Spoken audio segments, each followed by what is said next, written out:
Melodyne offers, thanks to PSS polyphonic spectrum shaping, an entirely new approach to sound design. As Melodyne knows, thanks to DNA, not only about the individual notes in the recording, but also about the partials they are composed of. And it's these partials that you can now edit. You open the sound editor in a separate pane. It acts upon the currently selected track. If you have more than one track open in the note editor at the same time, here the guitar, there the vocals, the sound editor follows your note selection.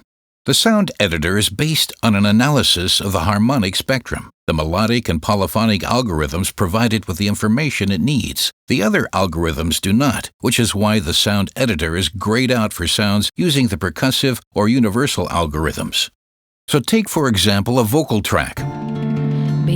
Open the sound editor and select, to begin with, the EQ workspace. You then have an extremely powerful equalizer with bands a semitone wide. You can reshape the spectrum at will, assisted by macros with different principles of operation. The bouncing balls serve as an analyzer, so you can see how your changes affect different pitches. The EQ workspace alters the entire track. That's what EQs do. Melodyne, however, can do much more, as you can now edit the overtone structure of each individual note, and do so even in polyphonic recordings. In the Harmonics workspace, the bars represent partials, the fundamental, and overtones. I boost in the guitar part, the second partial. That affects then the second partial of each individual note, whatever its actual pitch. That's a wholly new form of sound design. Moreover, with instruments covering a wide range, separate settings are possible for the upper and lower registers.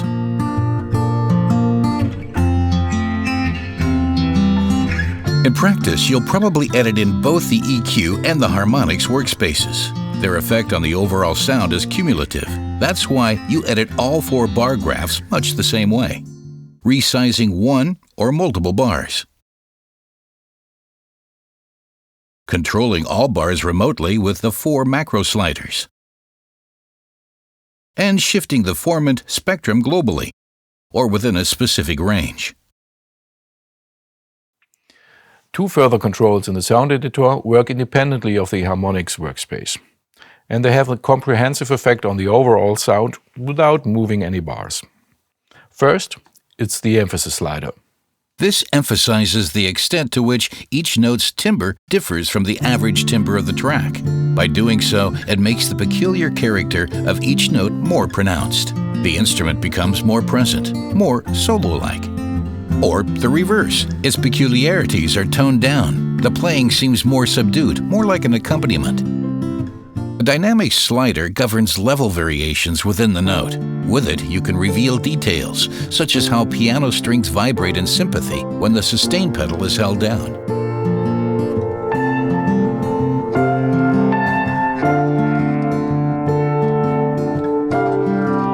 Or you can make the quiet part still quieter, thereby increasing the dynamic range. Just like with the compressor, but with Melodyne, for each note individually, even in polyphonic audio. And Melodyne can do still more.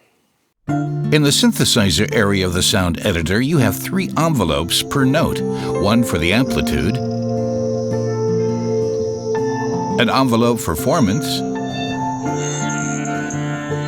and one for the intensity of changes made to the spectrum. In effect, a dynamically triggered wet-dry control.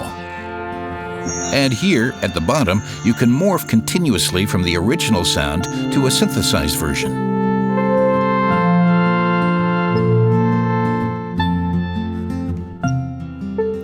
That's the end of our whistle-stop tour. Now a few more operating details. When you resize bars, the overall level is balanced. No need to be afraid of drastic changes then. What's more, there's a makeup gain control for manual compensation. With a multiple selection, it's where you begin dragging that determines whether all the overtones are altered by the same amount, or whether a hill or valley is created. With a double click, you select an overtone and all its octaves. With Shift, you can add further overtones. The horizontal line within or above each bar indicates its original value. You can see, therefore, at all times what changes you have made.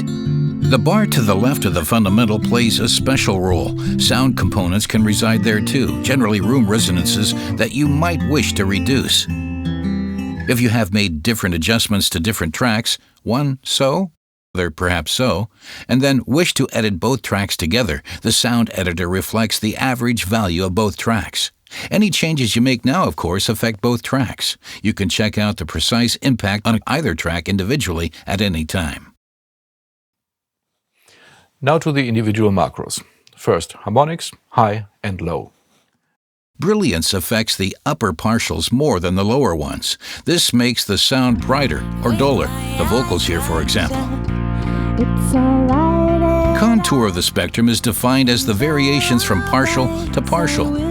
You can increase these differences or reduce them. At the left-hand extreme, the original contour is inverted. With odd-even, you can attenuate either the odd or even-numbered partials. With the comb, you create gaps in the spectrum.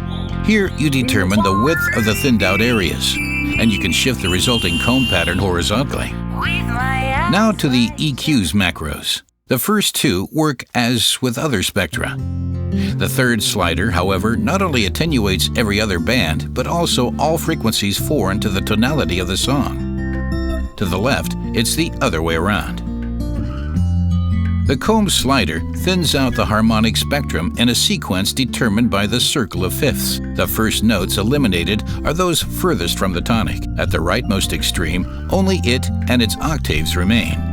You determine which note should be considered the tonic with this slider. Fine adjustments to the macro sliders and bars can be made by holding down the Alt key. Reset individual sliders or bars with Command-click. The Reset command in the menu, on the other hand, applies to all the macros and all manual editing, though only in the current workspace. You can reset all editing in all workspaces in one go here. Now to the envelopes. These affect each note, and they are triggered by the note separations. You shape the envelopes like this. The attack level decays to the sustain level at a pace you can adjust. Down here, you can zoom to see a longer interval of time. After sustain comes the hold phase. You prolong that here, and for it too, you can set a level. You can switch the envelope off here, or reset it by Command-click. You shape the formant envelope the same way. It is then added to the current formant settings in the spectrum. You draw the third envelope the same way, but its effects are different still. With a horizontal line halfway up the graph, you hear one-to-one the adjustments you have made to the spectrum bars. Lower the horizontal line, and all effects of your editing are reduced until eventually the original sound is heard. In principle, it's like a wet-dry control, except that the control range extends beyond wet. Your idea here obviously is for the wet-dry ratio and therefore the effect of all bar chart editing to be controlled dynamically. The emphasis and dynamics parameters are the only ones not governed by the envelope. So far, everything is based on the original recording, with all your various edits to the harmonic spectrum, of course, but still you're working with the original instrument. But with Melodyne, it's also possible to completely resynthesize an instrument. The tone color is largely determined by the changing amplitude of the overtones indicated by the bouncing balls. As you move the magnitude fader to the right, you reduce this movement.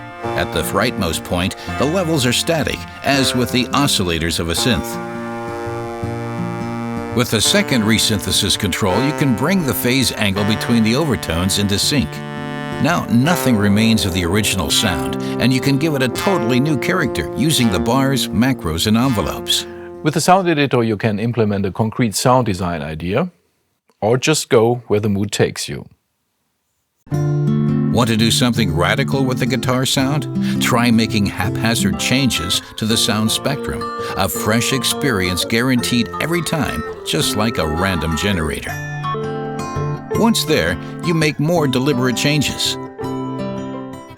Or pull all the bars right down so that the whole track falls silent, and begin rebuilding from the bottom up.